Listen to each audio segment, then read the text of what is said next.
नमस्कार दोस्तों, जय हिंद, जय भारत, वंदे मातरम। सभी भाइयों को मेरा राम राम, मेरे प्यारे मित्रों को सलाम। आइए प्यारे दोस्तों, संख्या पद्धति की इस क्लास को आगे बढ़ाते हैं। समांतर श्रेणी मेरी चल रही थी दोस्तों, और मैंने कल की क्लास में आपसे कहा था कि लगभग समांतर श्रेणी पूरी हो गई, लेकिन देखो मेरा मन नहीं माना। जब मैंने नोट्स देखे तो कुछ क्वेश्चन और बचे हुए थे, तो मैंने सोचा कि उन क्वेश्चनों को भी मैं आपको करा दूं। टाइम बढ़ता है, बढ़ने दीजिए, लेकिन हम सीखें तो सही पूरा। तो आइए दोस्तों, कुछ और सवाल हैं समांतर श्रेणी के, जो आपके सामने मैंने एक क्वेश्चन लिख रखा है। पहले ही मैंने क्वेश्चन लिख लिया, जिससे थोड़ा हमारा समय बच जाए। कह रहा है कि किसी एपी के प्रथम 25 पदों का योग 525 है।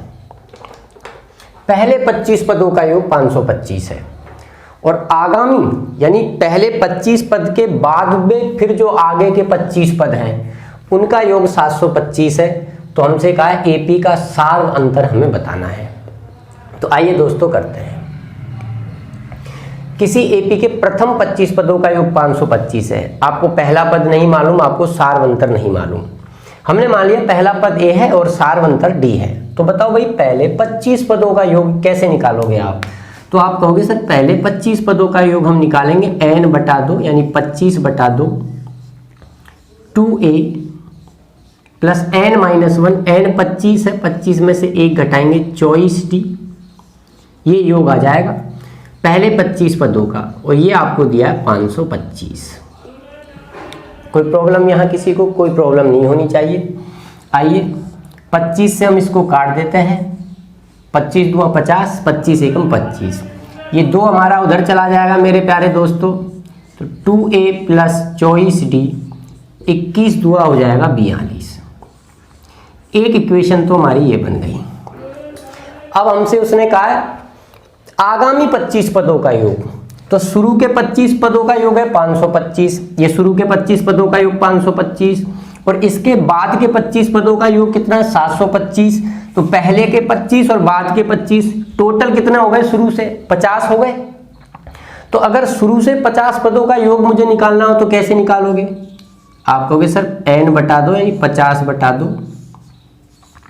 2a प्लस 49d, और ये हो जाएगा पहले 25 पदों का योग 525 है और बाद के 25 पदों का योग 725 है। तो पूरे 50 पदों का योग कितना हो जाएगा?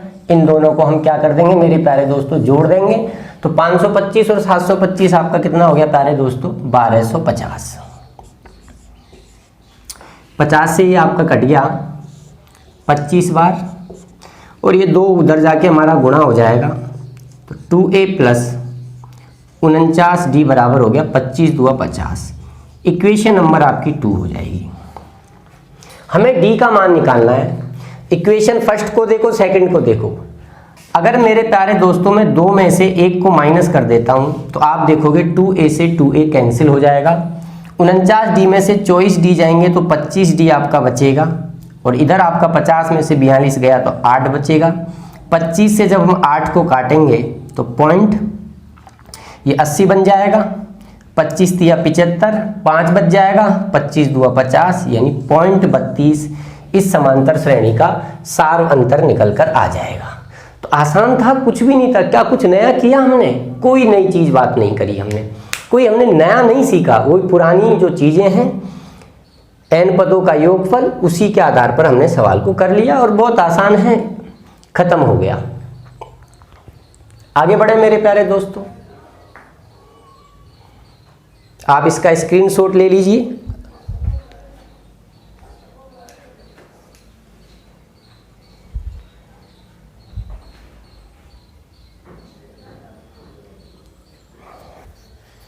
और उम्मीद कर रहा हूँ आपको ये चीज़ समझ में आई होगी। आगे बढ़े प्यारे दोस्तों, और देखते हैं किस प्रकार के क्वेश्चंस वो हमसे और पूछ सकता है। जैसे एक क्वेश्चन उस हमने हमारे यहाँ लिखा हुआ है मेरे पास, सिंपल क्वेश्चन है। कह रहा है एपी यानी समांतर श्रेणी 20, 25,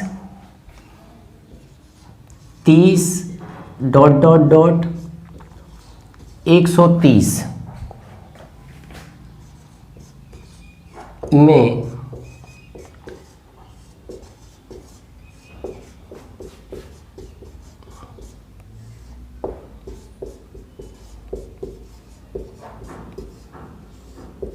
पदों की संख्या बताइए। ऑप्शन है मेरे प्यारे दोस्तों 21, 22, 23 और 24। और बहुत आसान क्वेश्चन है।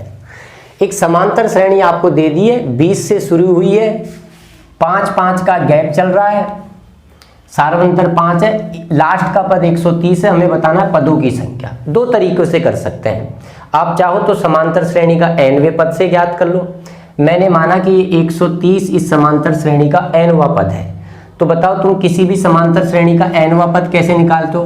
प्रथम पद प्लस n-1 गुणा सार्वंतर। सार्वंतर कितना है मेरे प्यारे दोस्तों? 5, और nवां पद आपका कितना है? 130। ये 20 उधर जाएगा, माइनस का हो जाएगा n-1, 5, 20 माइनस का होके 110 हो जाएगा। 5 से ये आपका कितनी बार कट गया मेरे प्यारे दोस्तों? 22 बार। n-1 आपका 22 आ गया, माइनस का 1 उधर जाके प्लस का हो जाएगा, तो n का मान 23 आ गया। यानी श्रेणी में पदों की संख्या कितनी है? 23 है। या मेरे प्यारे दोस्तों आपको याद होगा, मैं आपको ये भी पहले भी बता चुका हूँ मेरी पिछली क्लासों में, कि यदि आपके सामने संख्याओं का कोई ऐसा समूह लिखा हुआ हो जिनमें क्रमागत पदों के बीच का अंतर समान हो और आपको मालूम करना हो कि वो टोटल कितनी संख्याएं हैं, उसके लिए मैंने बताया था आपको डायरेक्ट ही लास्ट माइनस फर्स्ट बटा डिफरेंस प्लस 1। ये फॉर्मूला मैंने आपको वहाँ बताया था, लास्ट माइनस फर्स्ट बटा डिफरेंस प्लस 1। तो आप इससे भी कर सकते हो। लास्ट कितना है? 130। फर्स्ट कितना है? 20। 130 और 20 का डिफरेंस 110 बटा नीचे आएगा डिफरेंस, बीच का डिफरेंस कितना है? 5 और प्लस का 1। 5 से 22 पंजे 110 हो गया प्यारे दोस्तों, और 22 और 1 आपका हो गया 23, 23। तो आप इस सवाल को ऐसे भी बना सकते थे। तो उम्मीद कर रहा हूँ मेरे प्यारे दोस्तों, जो मैं आपको सिखाना चाह रहा हूँ वो आप सीख रहे होंगे, और जिस इच्छा से, जिस मनोबल से, जिस विश्वास से मैं आपके सामने खड़ा होकर आपको पढ़ा रहा हूँ, उम्मीद करता हूँ वही विश्वास, वही उत्साह लेकर आप भी इस वीडियो को देख रहे होंगे और आप पढ़ रहे होंगे। तो मैं साइड में हो जाता हूँ, आप इस सवाल का स्क्रीनशॉट ले लीजिए।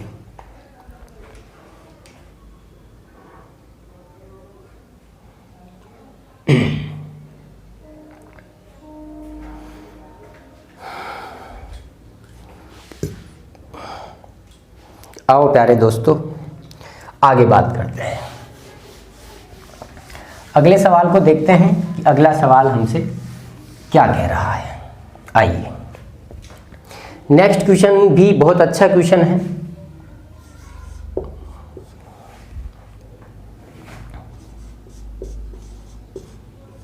यदि AP 54, 51,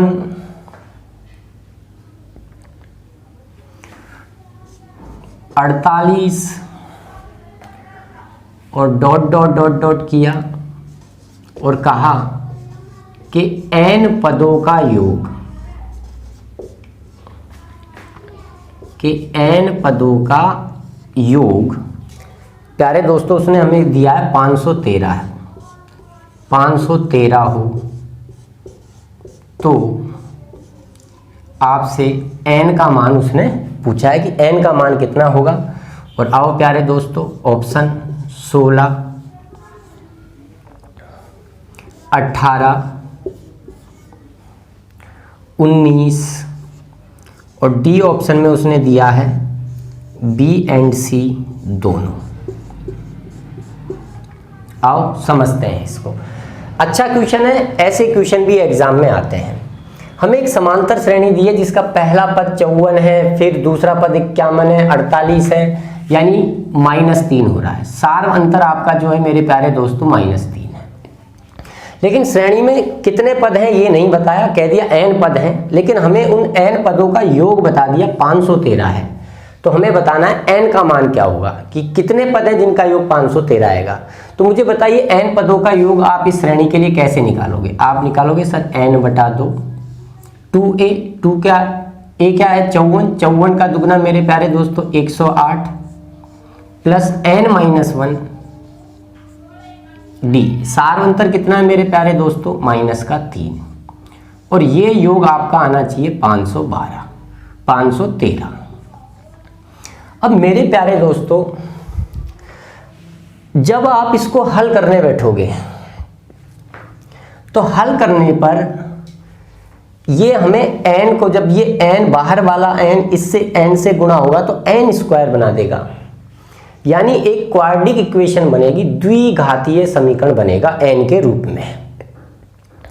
और द्विघातीय समीकरण बनेगा तो हमें बीजगणित में जाना पड़ेगा, द्विघातीय समीकरणों को हमें हल करना पड़ेगा गुणनखंड विधि से या श्रीधराचार्य सूत्र से। दूसरी बात, जब n² आ गया तो n के 2 मान संभव होंगे।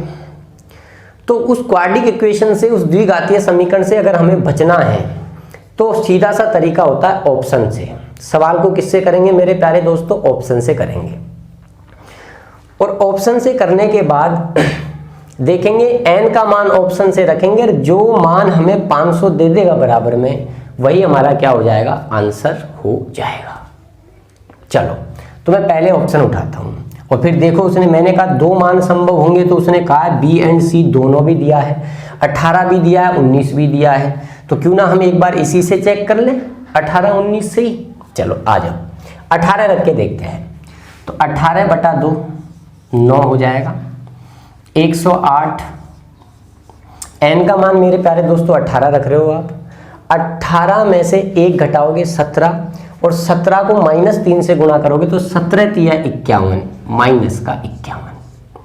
9 गुणा 108 में से आप 51 घटाओगे तो 100 में से 50 घटा दिए तो 50 बचे, और 8 में से 1 घटा दिया 57 हमारे पास ये बच गया। 9 7 63, और 9 पंजे 45, 45 और 6 51, 513 आ गया। ये क्या रखने पर आया मेरे प्यारे दोस्तों, 18 रखने पर। 18 आंसर हो सकता है, लेकिन देखो उसने एक और कहा है B एंड C दोनों, क्या पता ये दोनों ही हो जाए, क्योंकि n की द्विघातीय समीकरण बनेगी तो 2 मान संभव हो सकते हैं। अब 2 मान संभव हो सकते हैं तो 19 भी हो सकता है, तो आप 19 को भी चेक करके देख लो। n का मान 19 रखा, 19/2 108। n का मान 19 रखेंगे, 19 में से 1 घटाएंगे 18, 18 तिया आ जाएगा मेरे प्यारे दोस्तों 54। 19/2 गुणा 108 में से हम 54 घटाएंगे तो ये हमारे पास आ जाएगा मेरे प्यारे दोस्तों 54 ही आ जाएगा।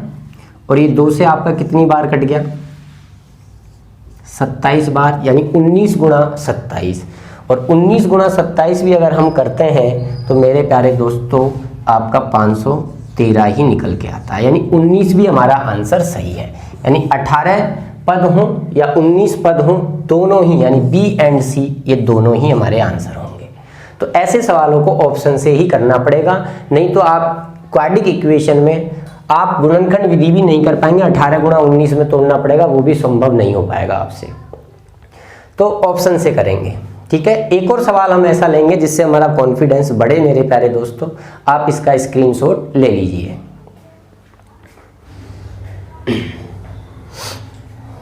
आओ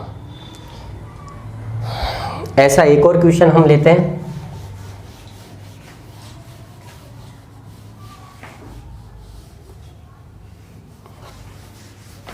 वीडियो क्लियर चल रहा है, सब कुछ ठीक है, अच्छा लग रहा है, लाइक कर दो, शेयर कर दिया करो वीडियो स्टार्ट होते ही। इतना आप कर सकते हैं, इससे हमें उत्साह मिलता है, हम मोटिवेट होते हैं। आओ प्यारे दोस्तों अगला सवाल क्या कह रहा है कि यदि AP -12 -9 -6 ...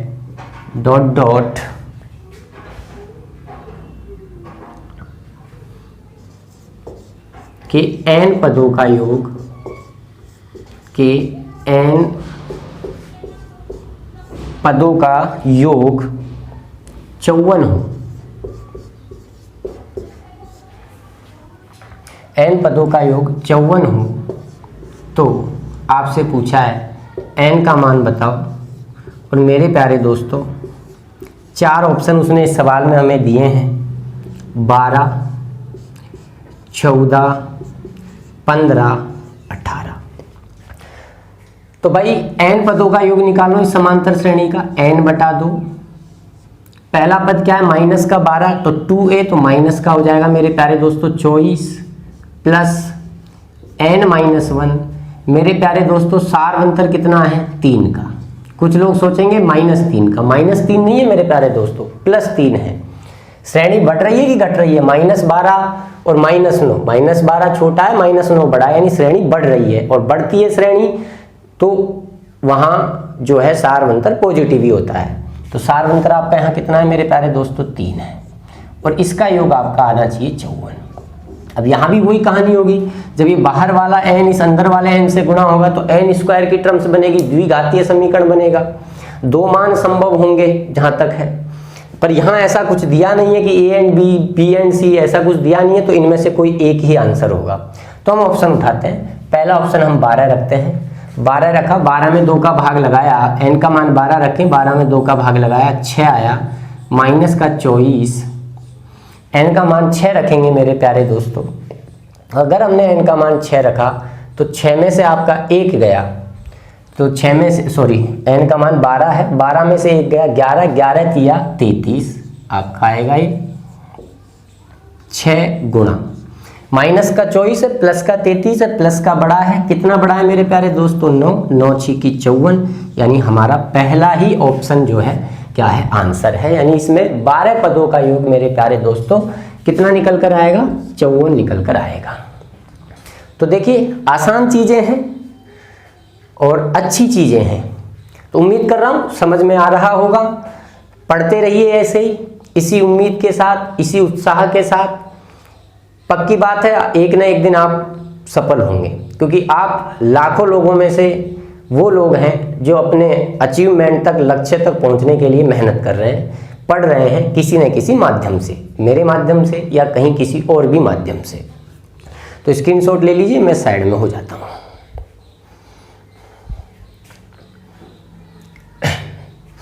आइए प्यारे दोस्तों आगे बढ़ते हैं। स्पीड सही है, किसी प्रकार की कोई प्रॉब्लम हो तो अपने सुझाव कमेंट बॉक्स में लिखा करो आप कि सर ऐसा होना चाहिए, ऐसा होना चाहिए, ठीक है। अपने सुझाव, अपने विचार की क्या क्या सुधार करने की ज़रूरत है, क्या कमी रहती है, ऐसा हो जाए तो और अच्छा हो, तो अपने कमेंट, अपने विचार जो है अपने कमेंट बॉक्स में आप हमें लिख के रहा करो। ऋणात्मक पद वाले क्वेश्चन हमने आपको करा ही दिए।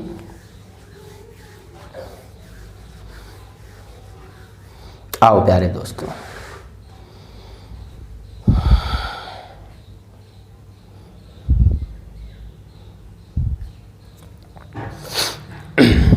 नेक्स्ट क्वेश्चन देखते हैं कि नेक्स्ट क्वेश्चन क्या कह रहा है। और ये भी बहुत अच्छा क्वेश्चन है। कह रहा है 20 को 4 भागों में बांटा गया, 20 को 4 भागों में बांटा गया।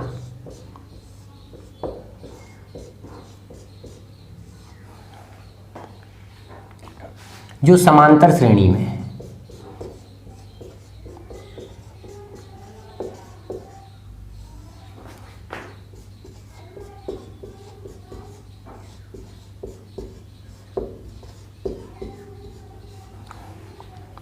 यदि उसके प्रथम एवं चौथे पद, यदि उसके प्रथम एंड, शॉर्ट में लिख देता हूं, इस पे भी मैं काम कर रहा हूं। जब मैं क्वेश्चन लिखता हूं बोर्ड पे तो टाइम खराब होता है, तो सॉफ्टवेयर आ जाएगा अपने पास कुछ दिनों बाद कि क्वेश्चन आपको डायरेक्ट स्क्रीन पे दिखेगा, डायरेक्ट ही, मुझे लिखने की ज़रूरत नहीं होगी, पूरा स्क्रीन पे क्वेश्चन आ जाएगा अपने आप, ऑटोमेटिक सॉफ्टवेयर आता है। बात चल रही है, कुछ दिनों में वो सुविधा भी आपके लिए उपलब्ध हो जाएगी, जिससे हमारा ये लिखने का जो टाइम है ना प्यारे दोस्तों, ये टाइम बच जाएगा। सीधा कंप्यूटर से स्क्रीन पे आपको क्वेश्चन दिखेगा और मैं आपको डायरेक्ट क्वेश्चन कराऊंगा, नेक्स्ट क्वेश्चन ये है, नेक्स्ट क्वेश्चन ये, लिखने का टाइम हमारा बच जाएगा। लेकिन अभी ऐसी सुविधा नहीं है तो लिखना पड़ेगा। उसके प्रथम एवं चौथे पद का गुणनफल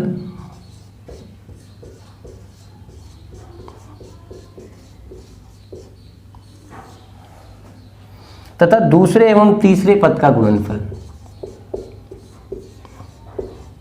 तथा दूसरे एवं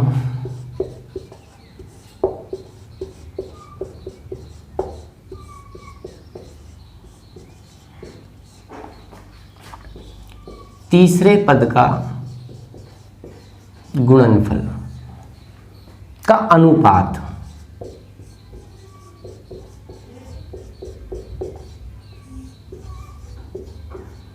दो अनुपात 3 है।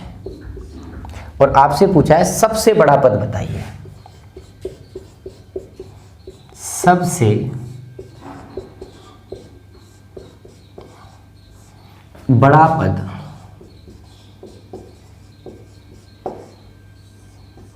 बताइए।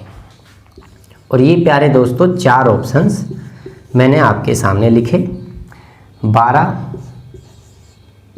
4, 8 और 9। ये क्वेश्चन है, सबको दिखाई दे रहा है, बिल्कुल क्लियर। क्या आप कोशिश कर सकते हैं? क्या आपको 40 सेकंड 1 मिनट का समय दिया जाए? चलिए कोशिश करो, प्रयास करो। देखो 20 को 4 भागों में बांट दिया है जो समांतर श्रेणी में है, ध्यान रखना। यानी जो 4 भाग होंगे उन चारों को अगर आप जोड़ोगे तो 20 आए, और 20 आने और समांतर श्रेणी में हो चारों पद, यानी उनके बीच का अंतर भी समान हो। और हमसे कहा है उसके प्रथम और चौथे पद का गुणनफल दूसरे एवं तीसरे पद के गुणनफल का अनुपात 2:3 है। तो सबसे बड़ा पद आपको बताना है।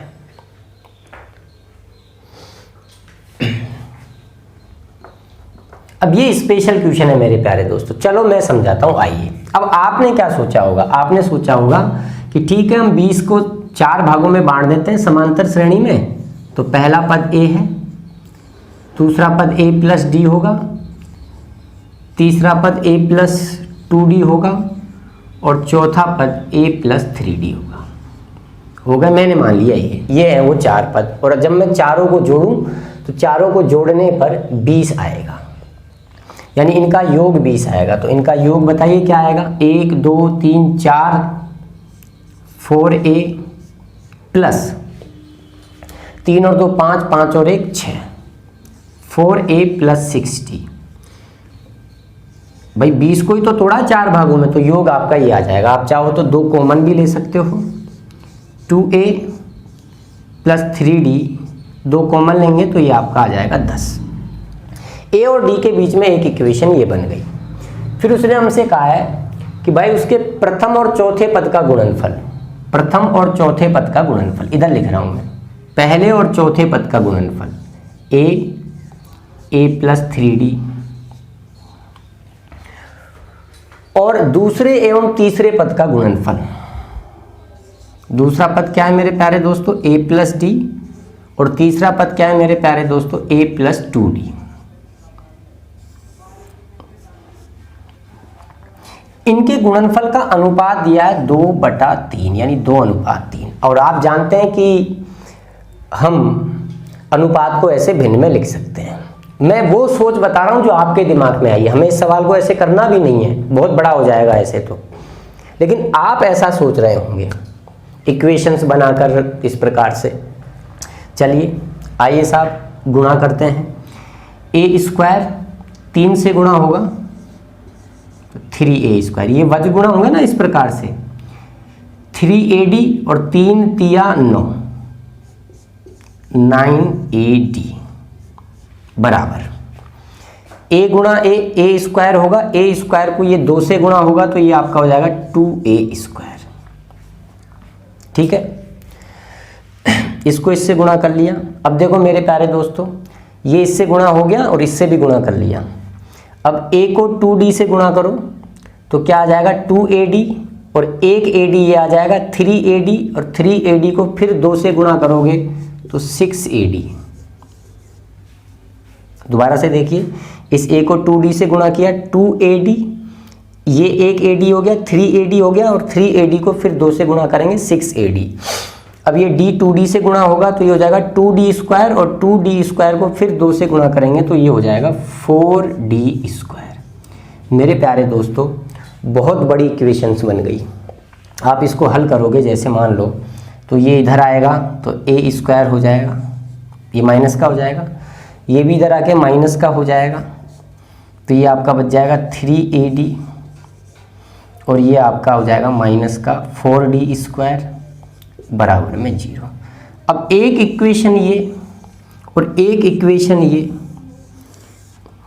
अगर आप इनको हल करने बैठ गए, अभी यहाँ स्क्वायर की टर्म्स है, यहाँ स्क्वायर की नहीं है, यहाँ एक बार आपको दोनों तरफ स्क्वायर करना पड़ेगा, तब जाके अपन को फिर घटाना पड़ेगा, तब जाके a और d के मान निकल के आएंगे। बहुत ही डिफिकल्ट हो जाएगा। इसका मतलब हमें इस सोच से बचना है। ऐसे करने पर तो बहुत बड़ी कैलकुलेशन हो गई। क्यों हो गई ये कैलकुलेशन?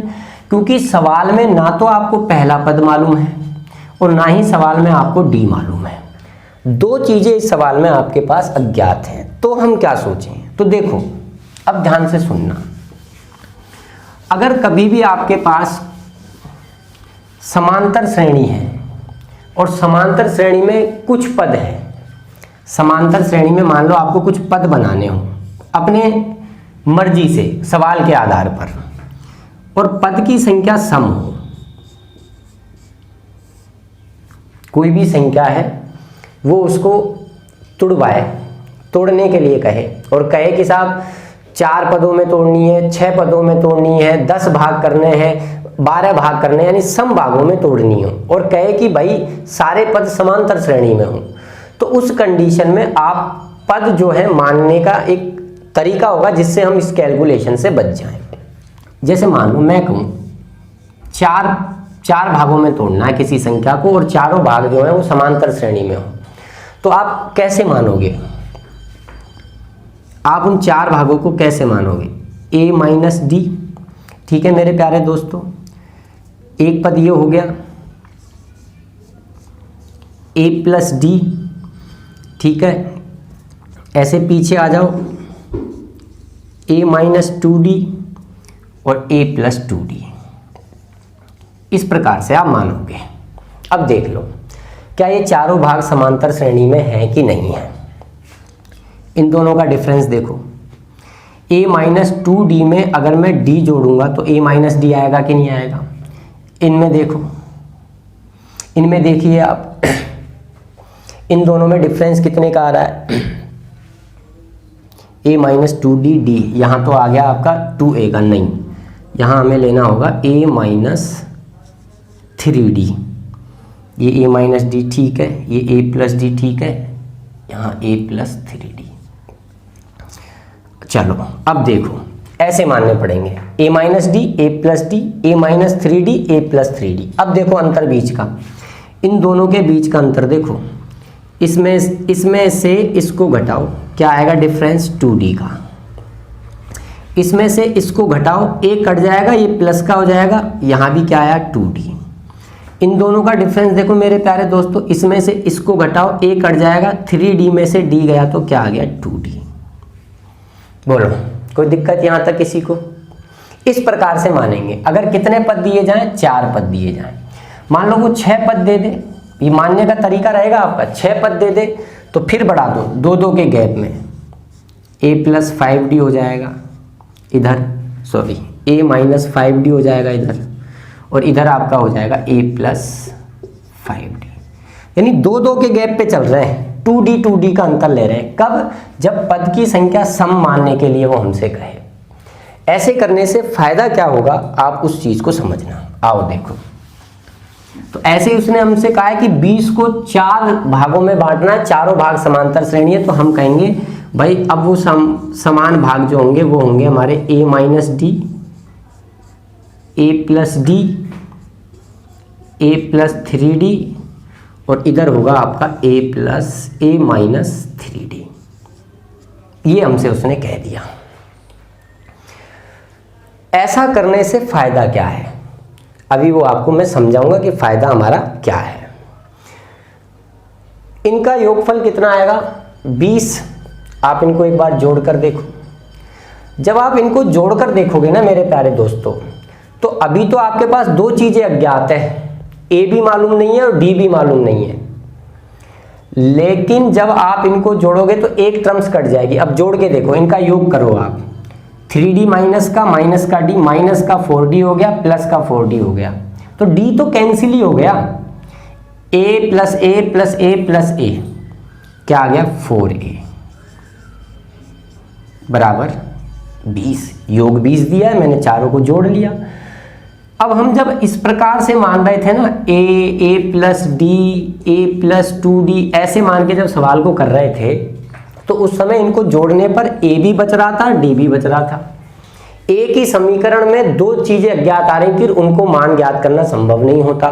इसलिए ऐसा हम लोगों ने सोचा कि अगर हमें 20 को 4 भागों में बांटना हो और वो समांतर श्रेणी में हो, तो हम इसकी बजाय इस प्रकार से मानेंगे, जिससे एक टर्म्स हमेशा हमारी हट जाएगी डी की। अभी विषम पे भी मैं आपको बताऊंगा, अगर वो विषम भागों में बंटवाता है तब क्या करेंगे, पहले इसको सीखो आप। तो 4a बराबर 20, तो a की वैल्यू आ गई मेरे प्यारे दोस्तों 4 पंजे 20 5, यानी पहला पद हमारा 5 आ गया।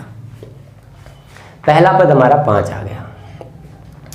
अब हमें सार्वंतर और चाहिए d।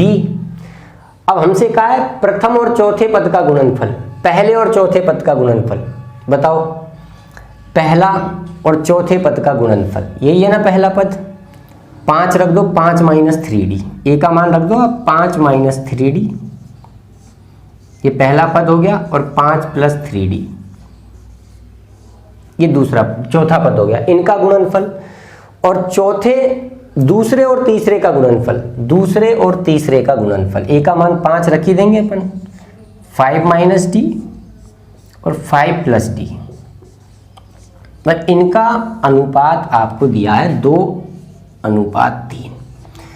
अब इससे हम d का मान निकाल लेंगे। ऊपर देखो एक फॉर्मूला बन गया a plus B A minus B. क्या होता है मेरे प्यारे दोस्तों, a square minus B square, 5 का स्क्वायर 25 माइनस 9d स्क्वायर, और वज गुना और होगा साथ के साथ 3 से, तो 25 तिया 75, और ये 9d स्क्वायर है तो 9 तिया 27d स्क्वायर।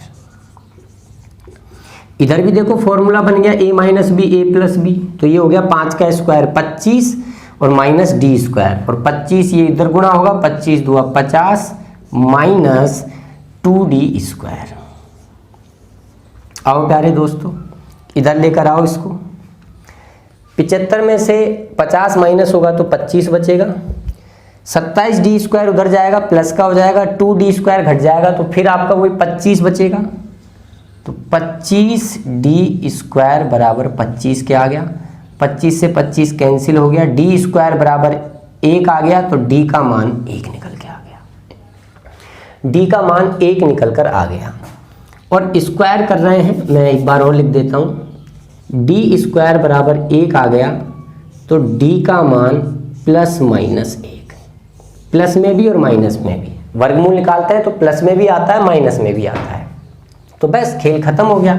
एक बार प्लस लेके देखते हैं, 5 6 7 8, क्या टोटल 20 हो रहा है, 5 और 6 11, 5 और 6 11, 11 और 7, ए आपका 5 है ना, अच्छा सॉरी। तो आपको मालूम चल गया पहला पद तो 5 है, ठीक है, और आपका सार्व अंतर जो है वो कितना है, d का मान प्लस माइनस 1 है, तो रखें यहाँ, पहले हम प्लस रख के देखते हैं। तो अगर हम प्लस रख के देखेंगे तो रखिए यहाँ पर, a का मान 5 रखा, 3 एकम 3 2 आया, ठीक है। फिर 5 में से आप कितना घटाओगे, 1 घटाओगे, 4 आया, 2 2 का गैप चल रहा है, 2 4 6 और 8।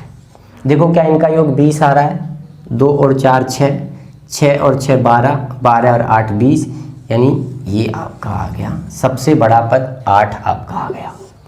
माइनस रखने पे क्या हो रहा है, आइए देखते हैं माइनस रखने पर क्या हो रहा है। माइनस रखेंगे तो ये हो जाएगा माइनस माइनस गुणा होके प्लस का हो जाएगा, डी का मान -1 रख रहा हूँ तो प्लस हो जाएगा, तो ये जुड़ जाएगा 5 और 3 8, ठीक है। फिर माइनस माइनस फिर प्लस हो जाएगा, 5 और 1 हो जाएगा आपका 6, ठीक है। ये हो जाएगा आपका 4 और ये हो जाएगा आपका कितना, अगर आप -1 रखते हो तो 2। तो बात वही आ रही है 8 6 4 2, प्लस रखने पे माइनस रखने पे। हमसे पूछ रहा है सबसे बड़ा पद बताओ, दोनों ही कंडीशन में सबसे बड़ा पद क्या आ रहा है, 8 आ रहा है। तो ये ध्यान रखना, ये हमें मानना पड़ेगा अगर हमें इक्वेशन से बचना है, और कोई तरीका नहीं है। ये तो था कि जब आप पदों की सम पदों में बांटते हो। अब बात कर लेते हैं अगर वो हमें से विषम पदों में बांटने के लिए कहे तो उस कंडीशन में हम विषम पदों में कैसे बांटेंगे। तो आप इसका स्क्रीनशॉट ले लो, मैं विषम पदों का भी आपको समझा देता हूं। आओ देखो, विषम पद हो तो उनको कैसे तोड़ने का प्रयास करेंगे। एपी में जैसे मान लो 3 पदों में तोड़ना है, कोई भी संख्या है उसको 3 पदों में तोड़ना है, तीनों पद समांतर श्रेणी में हो, तो ए आगे डी जोड़ देंगे, पीछे डी घटा देंगे। ये लो 3 पद ऐसे मानेंगे समांतर श्रेणी में। आप देख लीजिए बीच का डिफरेंस कितना है, इसमें से इसको घटाओ डी, इसमें से इसको घटाओ डी। मान लो 3 की जगह वो उनसे कहे 5 पद तोड़ने हैं, तो 5 पद कैसे लिखोगे, बीच में ए लिखोगे, आगे डी जोड़ते चलो और पीछे डी घटाते चलो, a minus D, a minus 2d, continuous. विषम में ऐसे मानेंगे, तो ये चीज़ आपको ध्यान रखनी पड़ेगी। आइए ऐसा ही एक और क्वेश्चन हम ले लेते हैं। विषम पदों पर भी कोशिश करना आपको समझने की। ऐसा ही क्वेश्चन एक और है, उसको देखते हैं। कह रहा है 3 संख्याएं जो समांतर श्रेणी में है, 3 संख्याएं एपी में है,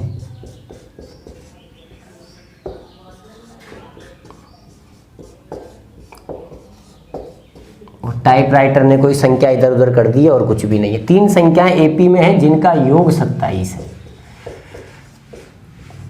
अगला क्वेश्चन भी ऐसा ही है, लगता है कुछ ना कुछ गड़बड़ कर दी, उल्टा सुल्टा लिख दिया। जिनका योग 27 है, यदि प्रथम और तृतीय संख्या का गुणनफल, प्रथम और तृतीय संख्या का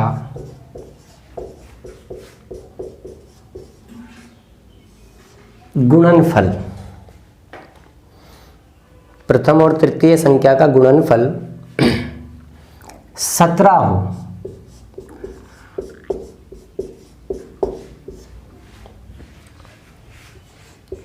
आपसे कहा सार अंतर बताओ।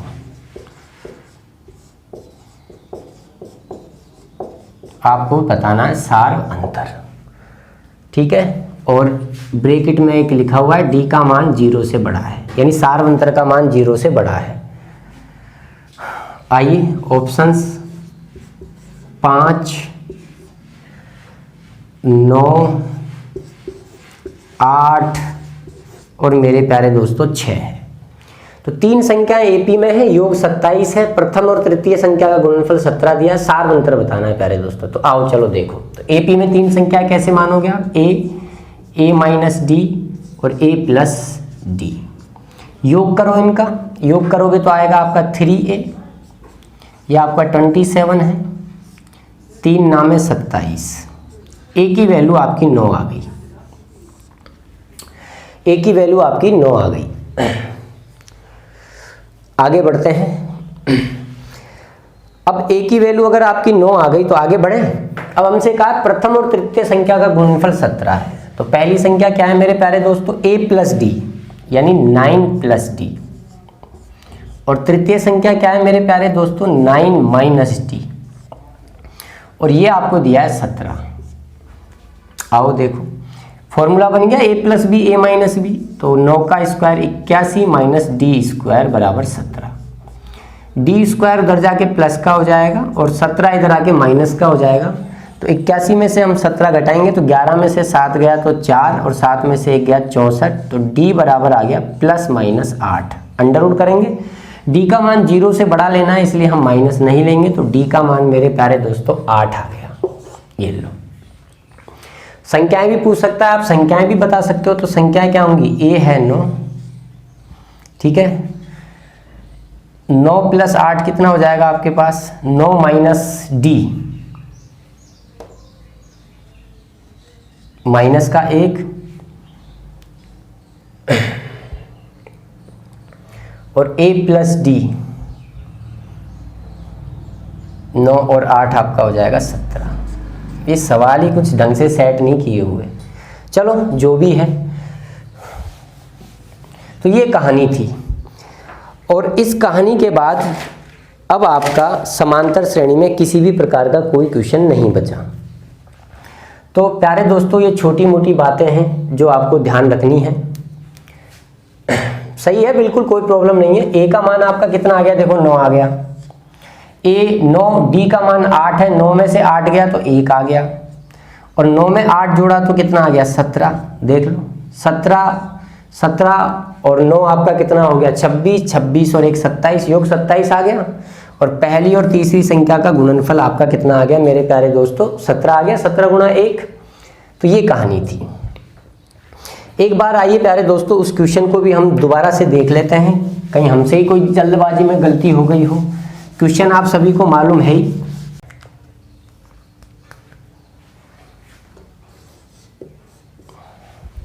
कह रहा है 3 संख्याएं एपी में है, 3 संख्याएं एपी में है जिनका योग 27 है।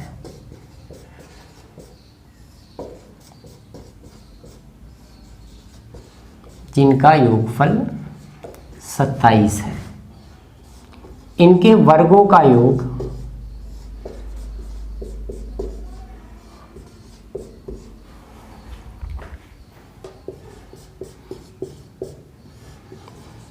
293 है। यदि सार्व अंतर धनात्मक हो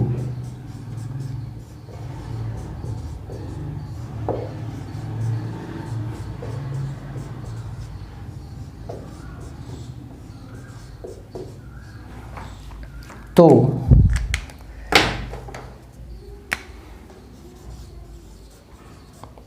प्रथम तथा अंतिम संख्या, प्रथम तथा अंतिम संख्या का गुणनफल बताइए। अंतिम संख्या का